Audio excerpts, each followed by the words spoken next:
They try to say that you've signed a written contract saying you won't file for bankruptcy, and it's not true because federal law trumps contract law. And that's so important that you try to remember that this is just them doing their job. And there's, just like any other profession, Erica, there's good people, and then there's some people that are probably an embarrassment to the rest of us. There's some very good agencies that scrub and sanitize and do everything that they're supposed to in their debt collections, and I respect them. And then you have the ones that were embarrassing, and they're the ones that I give them no leeway. I cut them no breaks. If I have one of the local companies that might have just done something, I'll call them up and say, you know what, you've got somebody who's a little out of line. But for the most part, these people are in foreign countries that are saying horrible things that they don't even have any local contacts, and it's almost impossible to find them. It's almost impossible to sue them, and you just have got to just shut them down. So we've got a couple different ways in order to shut them down.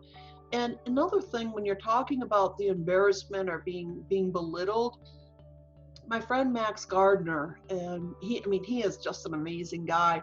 He wrote a couple pages on the history of bankruptcy throughout the Bible. So even my clients that are agnostic, I recommend that they read it through a filter of historical perspective, and see how many times that people have had to go and to file bankruptcy and why they did it. The Jews forgave each other every 7 years, and then the Jews forgave the Gentiles every 49 years. And there was a reason for this, and so people could get a fresh start. And we're not perfect. We're not even capable of coming close to perfection. So you've got to look at the big picture. What's really, really important?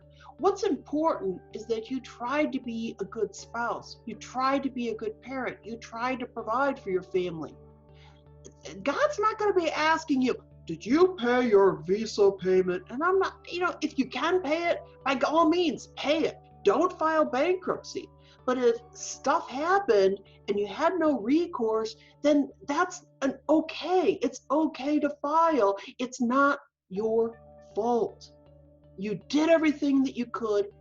You've been up sleepless nights and you feel like you've just been through a horrible, agonizing procedure. And at some point you have to say, I'm done, I'm ready. So I'd be glad to share with anyone, if they contact me or my firm, about what Max Gardner has put together about the history of debt. This is what makes us human. It's our imperfection. And that's one of the amazing things about us as a human, that we all screw up, we all make mistakes. You just got to make new mistakes. Let's not make the same ones that we did in the past if it's at all possible.